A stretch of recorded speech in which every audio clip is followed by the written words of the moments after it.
Prediction பார்த்தா 2024 மோடி வருவார். தமிழக அரசியல்ல பிரதானமா டிஎம்கே தான் எப்பயும் ஃபர்ஸ்ட். அதிமுக எனும் கட்சி மெல்ல மெல்ல சரிந்து அந்த 2வது இடத்தை நாம் தமிழர் பிடிப்பாங்க.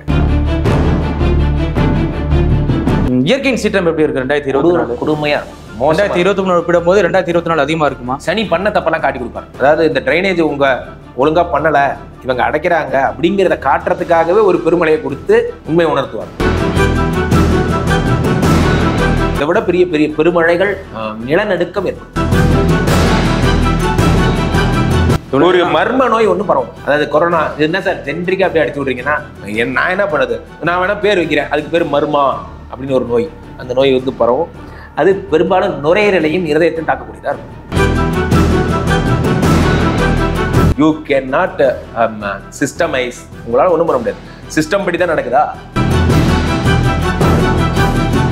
இந்த மக்கள் எப்படிப்பட்ட மக்கள்னா 85-88% இந்து மக்கள் தமிழ்நாட்டில் இருக்காங்க. ஆனா இந்து மதத்துக்கு அகேன்ஸ்டா பிரச்சாரம் பண்ண, அப்படி எனக்கு ஓட்டு வேண்டான்னு சொன்ன ஸ்டாலின் முதலமைச்சரா இருக்காரு. இதுக்கு என்ன பதில்?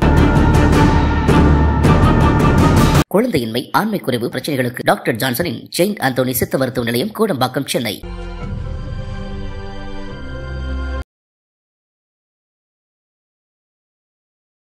வணக்கம். ஜோதிடத்துல இன்னொன்று இருக்கு சார். இப்போ வந்து புதுசா ஒரு மாலை ஒன்று ஃபார்ம் ஆயிட்டு வந்துட்டு இருக்கு, கருங்காலி மாலை. அதுக்கு ஜோதிடத்துக்கு ஏதாவது சம்மந்தம் இருக்கா? கண்டிப்பா சங்கம். குறிப்பா அந்த கருங்காலி மாலை வந்து வெளியில தெரியற மாதிரி தான் போட்டு இருக்காங்க. இது ஏன் இன்னைக்கு பேசும் பொருள்னா, அந்த மாலை உள்ள போட தெரியாது, அந்த மாலை தெரியறதுக்காண்டி சட்டை கழிட்டு போட்டு போறாங்களே, அதுதான் கேக்குறாங்க. கருங்காலி மாலையில என்ன இருக்கு? படத்துல தனுஷ் போட்டார், தனுஷ் எல்லாம் போட்டிருக்கு, லோகேஷ் கனகராஜ் எல்லாம் போட்டு. அது மட்டும் இல்ல, ஸ்டாலின் சார் வந்து கையில வச்சிருப்பாரு அந்த கருங்காலி குச்சி வச்சுட்டு கோபிநாத்தோட ஒரு வாக்கிங் போனார், ஒரு இன்டர்வியூ. அதுல பிராண்ட் ஆச்சு அந்த கருங்காலி. கருங்காலி, செங்காலி, தேமா, நாயுருவி, அத்தி, இந்த மாதிரி 27 மரங்களுக்கும் 27 வகையான நட்சத்திர மரங்கள் உண்டு. நட்சத்திர மரங்கள், அண்டர்லைன் தி வேர்டு. அந்த மரத்தை வந்து பட்டை எடுத்தாலும் சரி, அந்த மரத்தை நிழல்ல போய் உட்காந்தாலும் சரி, அந்த மரத்துல இருந்து குச்சி எடுத்தாலும் சரி, அந்த மரம் உங்களுக்கு ஹெல்ப்ஃபுல்லா இருக்கும்னு ஒரு கான்செப்டை கிரியேட் பண்ணாங்க. அதுதான் ஸ்தல விருட்சம்னு சொல்லி எல்லா கோயிலையும் இருக்கிறது. ஏன் அப்படின்னா, நீங்க குளோபல் வார்மிங்கையும் இந்து மதம் காப்பாத்துச்சு. ஒவ்வொருத்தருக்கும் ஒரு மரத்தை அசைன் பண்ணி வைக்கும்போது அவங்க அந்த மரத்தை பொட்டாட்டம் பார்த்துப்பாங்க, அது வந்து எதுவும் இது பண்ணாம பார்த்துப்பாங்கங்கிற நம்பிக்கை. அது வந்து இவங்க என்ன பண்ணிட்டாங்க, ஒரே ஒரு அந்த இதுக்கு வர்ற ராசி, நட்சத்திரத்துக்கு வர ராசி கருங்காலிய சம்பந்தமே இல்லாம அஸ்வினிக்காரனுக்கும் சம்பந்தமே இல்லாம போராட்டாதிகாரனுக்கும் உனக்கும் அது ராசி தான் அப்படிங்கிறாங்க. இல்ல அந்த கருங்காலி மலை இல்ல சார் ஃபார்ம்ல வந்துட்டு இருக்கு. இதுக்கு முன்னாடி கருங்காலி மலை நான் பார்த்ததே இல்ல. அதான் சொன்னேன், ஒருவேளை அந்த கருங்காலி மலைங்கிறது உங்களை மாதிரி ஜோதிடர்கள் உருவாக்குறாங்களா, அப்படிங்கிற கேள்வி எனக்கு. ஏதென்ஸ் நகரத்து கதையில இருந்து சொன்னேன். உலகளாவிய ஆன்மீக வியாபாரம் என்பதை ஆன்மீக வியாபாரிகள் நிர்ணயித்துக் கொள்கிறார்கள். ஜோதிடர்கள் பாவம் இவர்களை எடுக்காதீர்கள், இவருக்கு அவ்வளவு சத்து கிடையாது. என் சத்து என்ன நான் சொல்லி இந்த உலக மக்கள் கேட்க போறாங்களா? கேட்க போறாங்க. ஜோதிடர்கள் உங்க ப்ராப்ளத்துக்கு சொல்றதுதான் கேட்பீங்களே தவிர, பொதுவான நம்பிக்கைகளை உருவாக்குபவர்கள் யார்? பிரத்யங்கரா தேவி உங்களுக்கு எத்தனை வருஷமா தெரியும்? தெரியாது. இப்ப லேட்டஸ்டா ஒரு 15 வருஷமா தெரியும். யார் இதை நோண்டி வெளியே கொண்டு வந்தது? அந்த நேரம் பிராண்டிங். அப்போ வராகி அம்மனை யார் கொண்டாந்தது கேட்டா, ஸ்ரீபுரத்திலே 94வது அடுக்கிலே குதிரைப்படை தலைவியாக விளங்குகிறாள் வராகி. இத்தனை நாள் எங்கப்பா போச்சு அதெல்லாம் அப்படின்னா தெரியாது. ஓம் சக்தி பராசக்தி காலம் ஒரு காலம். இங்க பாருங்க, கடவுளர்கள் புது புது கடவுளர்கள் வரும்போது மனிதர்களோட பிரச்சனைகள் அதிகமாயிட்டே போறதுனால எங்க போனா பிரச்சனை தீர்வுன்னு மக்கள் எதிர்பார்க்கறாங்க. அப்போ இப்ப கூட கருங்காலி அவன் ஆசையெல்லாம் போடல. இங்க பாருங்க, நான் இதை போடுறேன்னா இதுல டெய்லி ஜபம் பண்றேன். கிறிஸ்டியானிட்டியில கத்துக்கணும், அதை இஸ்லாத்துல கத்துக்கணும். அவங்க மாலை போட்டாங்கன்னா ஜபம் பண்ணுவாங்க, ஜபம் பண்ணி தான் போடுவாங்க. இந்து மதத்துலயும் அப்படிதான். ஆனா நம்ம அதை அந்த கான்செப்டே விட்டுட்டு ஜப்ப தப்ப ஹோமம் யாகம்னு பேரு. ஜப்ப தப்ப ஹோம யாக. ஜபம் தவம் இருக்கணும், டெய்லி மெடிடேஷன் பண்ணும், ஹோமம் பண்ணும், யாகம் பண்ணும். ஆனா நம்ம என்ன பண்றோம், ஜபத்துக்கும் கீழே மெட்டீரியல்ஸ் போட்டா நமக்கு இன்னோவேஷன் இதெல்லாம் புது புது இன்னோவேஷன். நவரத்ன கல் போட்டா போதும், மாலை போட்டா போதும், அல்லது வந்து இந்த குபேரம் பொம்மை வச்சா போதும், அது போதும் இது போதும்னு நம்மளை வந்து சிம்பிளிஃபை பண்ணிட்டாங்க. நீங்க ஒண்ணுமே வேணாம் சார், நீங்க ஜப்ப தப்ப ஹோம யாகம் தான் சொன்னாங்க, பக்தியோட தான் உங்களை இருக்க சொன்னாங்க. உங்களை இப்ப என்ன பண்றாங்க, கடவுளை ஷார்ட்கட்ல பார்க்கணும்னு நினைக்கிறாங்க. நல்லா புரிஞ்சுங்க. அதுக்கான பிராண்டட் தான் கருங்காலி மலையா? இதெல்லாம் எடுத்துக்கலாமா? கருங்காலின்னு மட்டும்தான் இருக்கா? அப்ப கல் விற்கிறவனா? அது முன்னாடி சொல்லிட்டு சார், இப்ப ட்ரெண்டிங்ல போறது கருங்காலி மலை தானே. தனுஷ் போட்டுக்காரியா, லோகேஷ் கனகராஜ் போட்டுக்காருன்னு எல்லாரும் சரி இப்ப லைக் பண்ணி இப்ப வாங்குறாதானே. கொஞ்ச நாள்ல செங்காலி வரப்போகுது, அப்ப கருங்காலி மார்க்கெட் டவுன் ஆயிரும். யூ டோன்ட் வரி, அடுத்து செங்காலி வரும். இதெல்லாம் எதுக்கு சார்? சம்பாதிக்கிறதுக்காண்டி உருவாக்கப்படுதா? கண்டிப்பா நீங்க ஏத்துக்கிறீங்க, அதுக்கு ஒரு ஜோதிடர் ஏத்துக்கிறீங்க, மத்த ஜோதிடர் இது மாதிரி பண்றாங்க. கண்டிப்பா பண்றாங்க. கண்டிப்பா ஜோதிடர்கள் பண்ணல, ஆன்மீகவாதி பண்றாங்க. ஆன்மீகவாதிகள் வேறு, சாமியார்கள் பண்றாங்க. ஒவ்வொரு சாமியார் வேற ஜோதிடர் வேற. சாமியார் கம் ஜோதிடர் அப்படின்னா அது அடியன் மட்டும்தான். ஆனா சாமியார்களோட வேலை வேற. அவங்க ஜோசியெல்லாம் சொல்ல மாட்டாங்க. ஜஸ்ட் பிளஸ் போ, அவ்வளவுதான். இதுதான் சாமியார் வேலை. ஜோதிடர்கள் கஷ்டப்பட்டு லொங்குலங்குன்னு 7ல் சூரியன் இருந்தா விவாகரத்து, 5ல் செவ்வாய் இருந்தா சீட்டாடுவான், 4ல் ராகு இருந்தா பெயர் கெடுவோம்னு நாங்க ஃபார்முலா வச்சு சொல்றோம். எங்களை பிடிச்சி கேட்குறீங்க. நீங்க என்ன பண்ணி அவனோட கம்பேர் பண்றீங்க. சில சாமியார்கள் இருந்தாங்க, இப்ப இவர் இருந்தாரு. இல்ல ஒரு தெளிவு வேணும்ல சார். இப்ப மத்தவங்க பாக்குற மாதிரி இப்ப உங்களையும் தானே பார்க்க வேண்டிய சூழ்நிலை இருக்கு. அப்ப ஒரு ஆள் தப்பு பண்றது எல்லாரையும் பார்க்க வேண்டிய சூழ்நிலை தானே இருக்கு. கண்டிப்பா. அதனாலதான் தெளிவு. போலீஸ் பேரை ஃபுல்லா அப்படிதான் கெடுத்தாங்க. இப்ப ஒண்ணு இல்ல, எல்லா போலீஸ் பேரையும் எப்படி கெடுத்தாங்கன்னு நினைக்கிறீங்க? ஒரு போலீஸ் இவர் வந்து ஒரு பேர் வச்சு, பட்ட பேர் வச்சு, அவர் காசு கொடுத்தா, அந்த மாதிரி சினிமால காமெடிக்கு எடுத்து ரோட்ல நம்ம போலீஸ் யாராவது பார்த்தா கூட நம்ம வந்து அந்த அனுமானத்துக்கு வரும், இவர் வந்து காசு கொடுத்தா விட்டுருவாரு, அந்த மாதிரி ஒரு அனுமானம். இதெல்லாம் ஒரு பேர். எத்தனை ஸ்ட்ரிக்ட் ஆபீசர்ஸ் நான் பார்த்திருக்கேன். போலீஸ் எல்லாம் சல்யூட் பண்ற மாதிரி ஆபீசர்ஸ். அது மாதிரிதான் சாமியார்களும். நிறைய பேர் லிங்கம் எடுத்தவன் ஒருத்தர் தான், வாயில இருந்து லிங்கம், கையில இருந்து விபூதி எடுத்தவன் இருக்கான். இவங்க பண்ண அந்த ஆக்டிவிட்டினால உண்மையிலே நாங்க டெய்லி 3 மணி நேரம் ஹோம் பண்ற எங்களை நீங்க சந்தேகப்படுறீங்க. உங்க விருப்பப்படியே போற சார். 2024 சனி பயிற்சி அரசியல் ரீதியா யாரு வெற்றி பெறுவா, யாரு முன்னுக்கு வருவா? ஏன்னா கிட்டத்தட்ட இன்னைக்கு அரசியல் சூழ்நிலை ரொம்ப மோசமா போயிட்டு இருக்கு. காரணம் இயற்கை சூழ்நிலை வந்து இன்னைக்கு ஆளுங்கட்சியா இருக்கட்டும், எதிர்கட்சியா இருக்கட்டும், இன்னைக்கு பல்வேறு விமர்சனங்களை கொண்டு வந்திருக்கு. 2024 சனி பயிற்சி மூலமா அரசியல் வியாதிகளுக்கு என்ன சொல்ல விரும்புறீங்க? ஃபர்ஸ்ட் ஆஃப் ஆல் ஒன்று சொல்றேன், இந்த பேரிடர் பெருமழையை திமுக வெற்றிகரமா ஹேண்டில் பண்ணுச்சு. அதுக்கு மை குடோஸ் டு. ஏற்பட்ட எதிர்ப்பு இருக்குல்ல சார்? அது அப்ப இருந்த மீடியா சிச்சுவேஷன் வேற, இப்ப இருந்த மீடியா சிச்சுவேஷன் வேற. எது பண்ணாலும் வெளியில நீங்க அப்படிலாம் இல்லை. இப்ப நீங்க எது பண்ணாலும் ட்ரோல் பண்ணிட்டே இருக்கீங்க, அதான் பிரச்சனை. ஃபார் எக்ஸாம்பிள், ஒரு காலத்துல ஃபேஸ்புக் ஆரம்பிச்ச போது, ஃபேஸ்புக்ல ட்ரோல்ஸ் மீம்ஸ்ன்னு ஒன்று ஆரம்பிச்ச போது, ஃபேஸ்புக்லாம் என்னைக்கும் ஆரம்பிச்சாச்சு. மீம்ஸுங்கிறது 2011 ஆரம்பிச்சாங்க. அப்ப தமிழிசை சவுந்தரராஜன் இருக்கும்போது தாமரை மலரும் அப்படிம்பாங்க. உடனே பின்னாடி ஒரு 2000 பேர் கமெண்ட் போட்டு கிண்டல் பண்ணி அதுக்கப்புறம் பிகைன் நிறைய சேனலை கூப்பிட்டு பாராட்டினாங்க. நீங்க இரும்பு பெண்மணி இவ்வளவு விமர்சனங்களை தாண்டிட்டு அரசியல் பண்றீங்களே, அவங்க சிரிச்சுட்டே சொன்னாங்க. இப்ப கரண்ட் வந்து விமர்சனங்கள் அதிகமா வர ஃபேமஸ் ஆனாங்க. அவ்வளவுதான். இப்ப என்னன்னா, அப்புறம் அதனால கடுமையா பாதிக்கப்பட்ட 2வது ஆள் யாருன்னா விஜயகாந்த். விஜயகாந்த் வந்து எனக்கு என்னெல்லாம் ஞாபகம் இருக்கு, ஒபாமா வராராம்ல அப்படிங்கிறத, உங்க அப்பா அம்மா வராராம்ல அப்படின்னு விஜயகாந்த் அவங்க பிரேமலதாட்ட கேட்பாங்க. அதுக்கு ஏங்க நீங்க வேற, அது ஒபாமாங்க அப்படிம்பாங்க. இதெல்லாம் அது மாதிரி வாட்ஸ்அப் ஃபார்வர்டு மெசேஜஸ். இது வந்து மாசால வந்து ரத்தம் கலந்துருச்சு, அது ஆயிடுச்சு, இதாயிடுச்சு, அழுவாச்சி மெசேஜா போட்டு இது இப்ப என்ன ஆயிடுச்சுன்னா, பிஜேபிக்குன்னு வேலை செய்யறதுக்காக சில யூடியூப் சேனல்கள் இப்ப இது இப்படி ஆயிடுச்சு. நாம் தமிழர்களுக்கு வேலை செய்ய யூடியூப் சேனல், திமுகவுக்காக வேலை செய்யறவங்க ஐடிவிங் இதெல்லாம்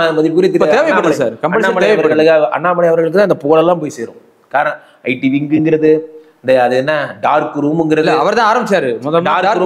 டார்க் ரூம்ங்கிறது இதெல்லாம் டிஃபேமிங் ஆக்டிவிட்டிஸ் பண்ண என்ன ஆகுதுன்னா, மக்களுக்கு டிஃபேம் பண்றது தான் ஃபர்ஸ்ட் போய் சேரும். நல்லா புரிஞ்சுங்க. ஒருத்தனை புகழ்றதை விட ஒருத்தன் பண்ண தப்ப சொல்றதான் ஃபர்ஸ்ட் போய் சேரும். டிஎம்கேவை என்னென்னமோ அந்த சனாதன மேட்டர் ஆகட்டும், என்ன எதாகட்டும், எப்படியாவது கார்னர் பண்ணணும்னு நிறைய எல்லாமே டிஎம்கேக்கு எகெயின்ஸ்ட் ஆயிடுச்சு. இப்போ நல்லா புரிஞ்சுங்க. அதிமுக பிஜேபி கூட டைப்ல இருந்தது, அதனால பெருசா இது பாதிக்கப்படலை. பிஜேபிக்கு எப்படியாவது அதிமுக தாண்டி செகண்ட் பெரிய கட்சியா வரணுங்கிறதுனால அதிமுகவையும் அவங்க போடுறாங்க, டிஎம்கேவையும் போடுறாங்க. இப்ப டிஎம்கேக்கு மும்முனையில 4-5 முனை தாக்குதல். அது எப்படிதான் பழைக்கும் சொல்லுங்க? அது எல்லாரும் பாக்குறாங்க. அப்ப அவங்க என்ன பண்றாங்கன்னா, இதை பத்தி கண்டுக்காம பேட்டி கொடுக்குறாங்க. உண்மையை சொன்னா 1800 சம்திங் கோயிலுக்கு குடமுழுக்கு பண்ணியிருக்காங்க இந்து சமய அறநிலையத்துறை. இது எத்தனை சேனல் பேசுறாங்க? பேச மாட்டாங்க. ஏன் பேச மாட்டாங்க அப்படின்னா, அது அவங்களுக்கு இந்த எப்படியாவது இவங்களுக்கு கருப்பு சாயம், இவங்களுக்கு ஒரு சம்பவம் வச்சுன்னா அது பெருசுபடுத்துவாங்க, காவி சாயம் அடிக்கணும், அவ்வளவுதான். ஸோ இது இந்த விஷயம் இது அப்படிதான் நம்ம கடந்து போக வேண்டியிருக்கு. இன்னைக்கு வந்து யூடியூப் சேனல்ஸ் பெருத்து போச்சு, அதனால இப்படி வரேன். ஸோ அப்போ 2024 தேர்தலில் என்ன நடக்கும்? அரசியல் சிச்சுவேஷன் பத்தி எப்படி வேணா சொல்லுங்க. அரசியல் சிச்சுவேஷன் எப்படி வேணா மாறும். இபிஎஸ் அவர்கள் பிஜேபில இருந்து வெளியே வந்த உடனே எல்லாரும் பெருசா சொன்னது என்னடா இவர் இவ்வளவு பெரிய விஷயத்த பண்ணிட்டாரு, இது வந்து தவறாச்சே, இனிமே இவர் வந்து மோடியை திட்ட வேண்டிய சிச்சுவேஷன் வருமே அப்படின்னா கவலைப்படுவோம். அடுத்த நாள் சிறுபான்மை நிறைய முஸ்லீம் மக்கள் போய் சேர்ந்தாங்க, அவர்கிட்ட நிறைய பேர் சேர்ந்தாங்க. இது யாருமே எதிர்பார்க்காத ட்விஸ்ட். சிறுபான்மை முஸ்லீம் மக்கள் எப்பயுமே முஸ்லீம் மக்கள் ஆகட்டும், கிறிஸ்துவ எடப்பாடி அவர்கள் பண்ணவே இல்லையே சார். திரு மோடி அவர்களோ மோடிங்கிற வார்த்தையே வர மாட்டேங்குது. என்ன காரணம்? மறைமுக கூட்டு வச்சிருக்காரா? இதுல இஸ்லாம் நீங்க சேர்ந்து ஓகே, எல்லாம் ஓகே, பேசிக்ஸ்னு ஒண்ணு இருக்குங்க. சக அமைச்சர்களை விட்டு திட்ட வைக்கிறாரு, ஆனா ஒரு மட்டும் அமைதியா இருக்கு. நான் தான் சொல்லிட்டேனுங்க அப்படிங்கிறாரு. அப்படிங்கும்போது ரகசிய கூட்டணி வச்சிருக்காங்க தானே அர்த்தம். வச்சுக்கலாம், வச்சிருந்தாலும் வச்சிருக்கலாம்.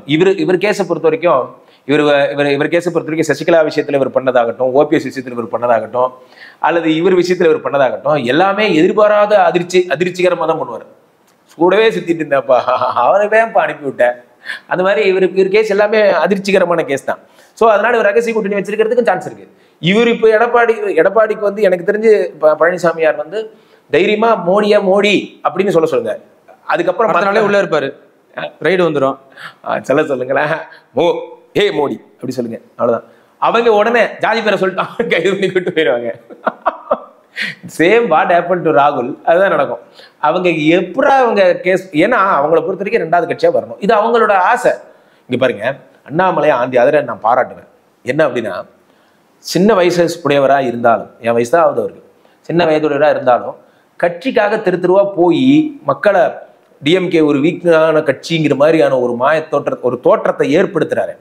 யோசிச்சு பாருங்க, இந்த மக்கள் எப்படிப்பட்ட மக்கள் தெரியுமா? இந்த மக்கள் எப்படிப்பட்ட மக்கள்னா 85-88% இந்து மக்கள் தமிழ்நாட்டில் இருக்காங்க. ஆனா இந்து மதத்துக்கு அகேன்ஸ்டா பிரச்சாரம் பண்ண, அப்படி எனக்கு ஓட்டு வேண்டான்னு சொன்ன ஸ்டாலின் முதலமைச்சராக இருக்காரு. இதுக்கு என்ன பதில்?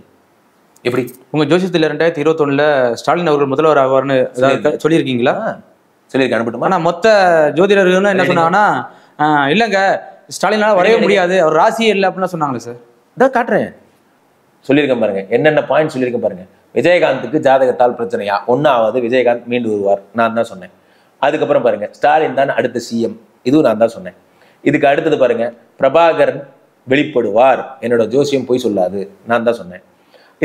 இது இந்த மாதிரி அடுத்து அதிமுக இதுமே இபிஎஸ் கூட பழகாதீங்க, இபிஎஸ் கூட சேர்ந்தீங்கன்னா அவருடைய ராசி இல்லாதது எல்லா அமைச்சர்களுக்கும் ராசி இல்லாமல் போயிடும், நான் தான் சொன்னேன். அதுக்கப்புறம் இபிஎஸ் விட்டு எல்லாரும் பிரிஞ்சு போனாங்க.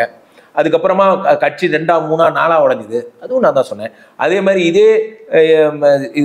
இவர் வந்து மீண்டும் வந்து ஓபிஎஸ், டிடிவி, சசிகலா, இபிஎஸ் இணைவு நடக்கும்னு சொல்லி இருக்கேன். நடக்குமா சார்? நடக்கும். இது நித்யானந்தா இறந்து போயிருவாருன்னு ஊரே சொல்லும் போது நித்யானந்தா இறக்கல, நல்லா தான் வருவாருன்னு நான் தான் சொன்னேன். எல்லாத்தையும் இல்லைன்னு காட்ட சொல்லுங்க. விஜய் அரசியலுக்கு வருவாருன்னு நான் தான் சொன்னேன். நாம் தமிழர் பெரிய கட்சியா, விஜய் ரஜினி மாதிரியே சொல்லிட்டு வராரு, உண்மையிலே வருவாரு எப்படி சார்? ஒரு பட ப்ரமோஷனுக்கு அதே தான் டயலாக் பேசுறாரு, அதே தான் குட்டி கதை சொல்றாரு. அதெல்லாம் ஒரு காலம். ரஜினி முத்து படத்துல வந்து சொல்லி அதை வச்சு ஒரு 20 வருஷம் சூப்பர் ஸ்டார் பட்டத்தை தக்க வச்ச ஸ்டைலு. அதே மாதிரி ஒரு தளபதி பட்டத்தை தக்க வச்சுருங்க, மேபி இருக்கலாம். ஆனா இப்பவும் சொல்றேன், அவருக்கு இவர் வந்து ரஜினிகாந்த் மாதிரி பண்ணலையே, இவர் உண்மையிலே இறங்கி ஒர்க் பண்ண ஆரம்பிக்கிறார் இல்லையா? அப்ப அந்த அவார்டு கொடுத்தது, விருதுகள் கொடுத்ததெல்லாம் உண்மையிலே உண்மை தானே. அதனால அதெல்லாம் நீங்க சொல்ல முடியாது. ப்ரிடிக்ஷன் பார்த்தா 2024 மோடி வர்றது 50% தான். 50% வந்து அவங்க மம்தா பானர்ஜி நிறுத்தினால், இந்தியா கூட்டணி மம்தா பானர்ஜியை நிறுத்தினால் மோடி தோற்பது உறுதி. ஆனால் அவங்க அப்படி நிறுத்தாம வேற யாராவது நிறுத்தினாங்கன்னா கண்டிப்பா மோடி தான் ஜெயிப்பார். 2026 நாடாளுமன்ற தேர்தல் தமிழக அரசியல் எப்படி சார் இருக்கும்? தமிழக அரசியல்ல பிரதானமா டிஎம்கே தான் எப்பயும் ஃபர்ஸ்ட். அதிமுக எனும் கட்சி மெல்ல மெல்ல சரிந்து அந்த 2வது இடத்தை நாம் தமிழர் பிடிப்பாங்க. நாம் தமிழர் தான். இது எம்பி தேர்தலில் சொல்றீங்களா? அப்படி சார், எம்பி தேர்தல் நான் சொல்றது வந்து 2026 மீண்டும் திமுக தான். மீண்டும் திமுக தான். ஆனா 2026 நாம் தமிழர் 2வது பெரிய கட்சியா இருக்கும். அதுதான் அப்ப எதிர்கட்சி. அடுத்த சினிமா சார், 2024 சனி பேச்சு, சினிமாவில் வந்து என்ன நடக்க போகுது? சினிமான மர்மமான சனி ஆட்சி பெற்றால் மர்மமான விஷயங்கள்லாம் வெளியே வரும். இப்போ மர்மத்தை ஆராய்ச்சி செய்து வெளியிடப்படும் குறும்படங்கள் பெரும் வெற்றி அடையும். ஆஸ் யூசுவல் விஜய் அஜித் தான். கடகராசிக்கு அஷ்டம சனியா இருந்தாலும் சனி ஆட்சிங்கிறதுனால புகழ வாங்கி தருவார். ஆஸ் யூசுவல் இவங்க 2 பேர் தான். இயற்கையின் சீற்றம் எப்படி இருக்கு? 2024 கொடுமையா இருக்கும். 2023 ஒப்பிடும்போது 2024 அதிகமா இருக்குமா? சனி பண்ண தப்பெல்லாம் காட்டி கொடுப்பார். 2024 உயிரிழப்பு ஏற்படுமா? எப்படி? கண்டிப்பா பயங்கரமான உயிரிழப்புகள் ஏற்படும். சனி காட்டி கொடுப்பார். அதாவது இந்த டிரைனேஜ் உங்க ஒழுங்கா பண்ணல, இவங்க அடைக்கிறாங்க அப்படிங்கிறத காட்டுறதுக்காகவே ஒரு பெருமழையை கொடுத்து உண்மை உணர்த்துவார். அதனால நிறைய இதை விட பெரிய பெரிய பெருமழைகள், நிலநடுக்கம் ஏற்படும். ஒரு மர்ம நோய் ஒன்று பரவும். அதாவது கொரோனா என்ன சார் ஜென்ரிக்கா அப்படி அடிச்சு விடுறீங்கன்னா, நான் என்ன பண்ணுது, நான் வேணா பேர் வைக்கிறேன், அதுக்கு பேர் மர்மா அப்படின்னு ஒரு நோய். அந்த நோய் வந்து பரவும். அது பெரும்பாலும் நுரையீரலையும் இருதயத்தையும் தாக்கக்கூடியதா இருக்கும். கால்வலி சம்பந்தப்பட்ட கிருமிகள் பயங்கரமா பரவும். கால்வலி எல்லாருக்கும் ஏன்னே தெரியாத கால்வலி வரும். தமிழ்நாட்டில் எந்த மாவட்டம் அதிகமாக பாதிக்கும் சார்? குறிப்பா சென்னையா? இதெல்லாம் நான் நம்புறது இல்லை சார். ஏன்னா தமிழ்நாடு எப்போ பிறந்துச்சுன்னு யாருக்கு தெரியும்? இதுக்கு நீங்கள் பேர் வச்சுருக்கீங்க, இதுக்கு பேர் தமிழ்நாடுன்னு. இது தமிழ்நாட்டுக்கு தெரியுமா அப்படின்னா தெரியாது.